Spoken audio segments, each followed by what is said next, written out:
Hi, this is a short demo of a project I have made. It's no code platform, and what it basically does is like it allows you to create projects using drag and drop. So suppose you have a client who needs some admin panel, and maybe you will choose some backend tools like Laravel or maybe Django or maybe Go. Whatever language it is, it's like a manual task. You have to again and again create the same admin panel with the same logics. So I kind of automated this. Like you just have to a basic drag and drop, and you can create admin panel. So this is more useful if you are like outsourcing, trying to outsource projects to a client. And yeah, let's discuss more in the demo. I have two tabs open. One is this one, and another is this. So basically, what I will do is create two independent users and see how they can interact with the projects. So this is the login page. Since I don't have the account, let me create one, and I will add my email address and password. That's it. This is the simple steps for creating the project account. After creating the account, this is the dashboard of the project.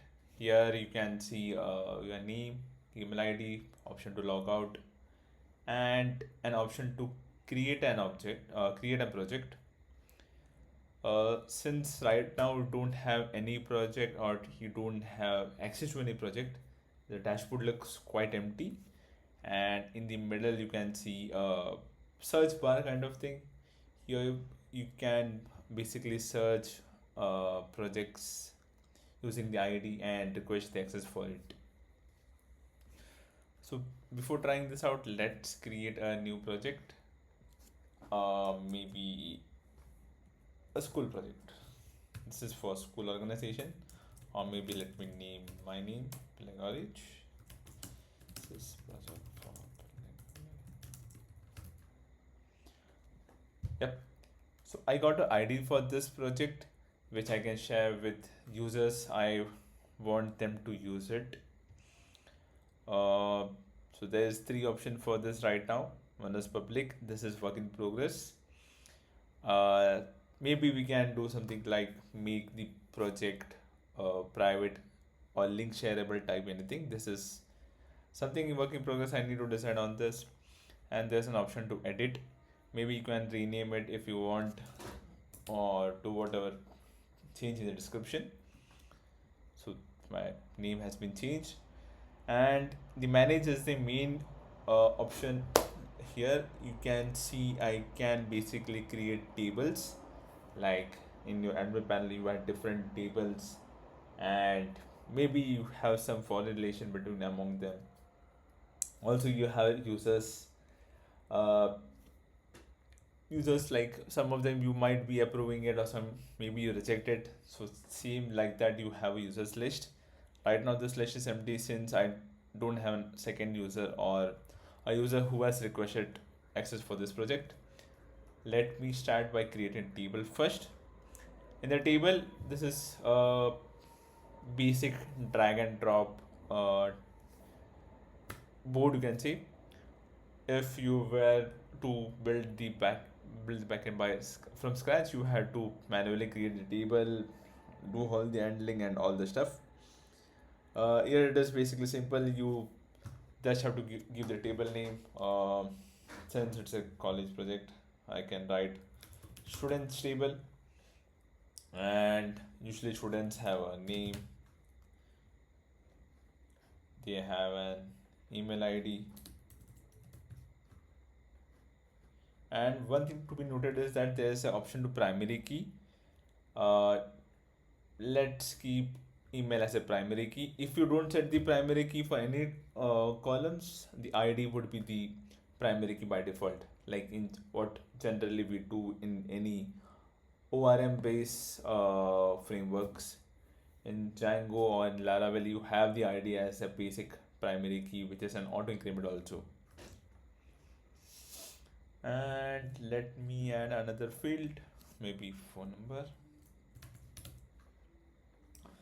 And in the left side you can see the field types that is currently supported. I know there are much more data types in SQL, but right now we are just supporting text, integer, booleans, and data time. And on the right side you can see a foreign key relation. Suppose you have a two tables and you want to create some relation among them, you can use that. But right now you won't able to see anything, since I just have a I don't have any table, frankly. I am creating one.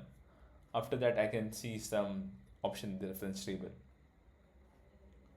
So yep, this is the basic table structure I am aiming for, or I want to create for my this particular project. That is name, email, phone, and the table name is students, a simple save button, and that's it. My table has been created. Now, as a super admin or the creator of the project, I have the option to manage the data. Like I can add the rows, I can edit or delete it, what I want to do. I have an option to search. And let's keep now the admin or the super admin panel aside, and let's see what happens from a user perspective. And again I will create an user. This, my bad, I'm creating another user. Same, I have an empty dashboard. And if you had checked it, or if you remember, this was the ID of me. Sorry, this was the ID of my project 26. So in this second user, I will search project 26. I have this board where I can see the access is denied. Since I don't have the access of this project, what if you try to do something, a random number, or yeah, if you do some random number, you again get that you don't have the access, or maybe that project is deleted. We are not really sure about it. So yep, the access is denied, and just single button, the request is pending. And yep, let's come back to this panel. So each project has independent list of users. Suppose I'm creating another project, that particular project access is owned by different users. What I mean is that I have a users list here. This is specific to this project. The user 9 has a status pending for this particular project. If I approve for this project, this particular user won't necessarily have access for other projects owned by the same user. Now I've given the access for this project. Let me check the status. Yep, I have the access for the admin panel for the second user now. Same option I have here. I have a refresh button and an add row. Let me add a row here.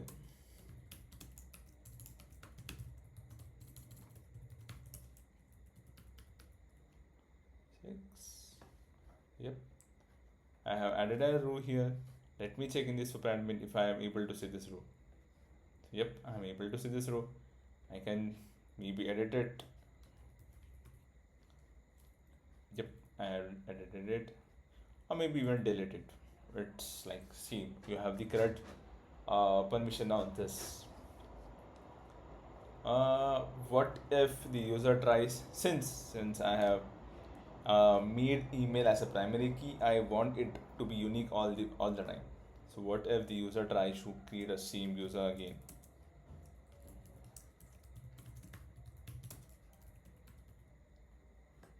You get an error that it's a duplicate entry. The primary key is set for the email. So let me try another email.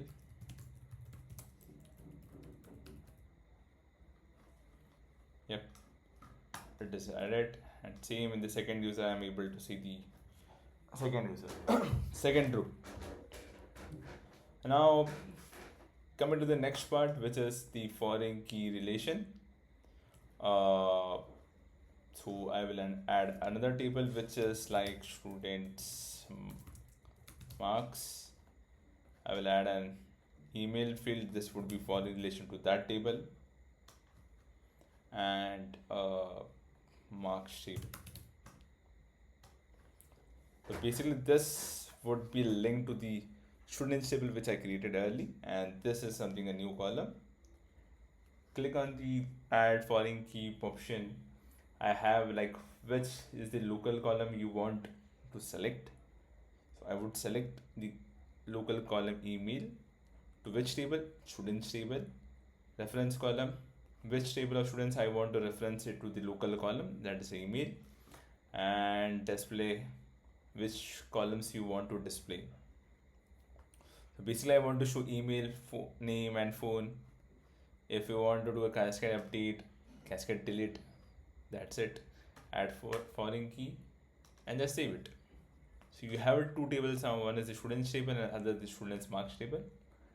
And in this I can just reference the same email ID which I created before. Let me show that. This is the reference email ID I'm giving here, and let me give it mark some random. So it is able to reference the same mobile number which I referenced before, the same name. Yep, so that is also working fine. There's some improvement I'm planning for this. One is the role permissions, like maybe I can give customizable permissions, role permissions, or permission to create different rules and different permission for that. One is like maybe us users coming to this one, because this is the client or the user of this project. Right now this user has the permission to edit and delete. Maybe we can restrict that, or maybe give the permission to create to a specific user. All that permissions is pending, but yeah, this is the project. The backend part of this is made in Go and entirely done by me, and this UI part is done via your AI. So I would need some more help on the front end side so I can focus on the back end. But yeah, this is the general project. I guess we can still make it give a better look to this, and yeah. So that's a simple project from me. Thanks.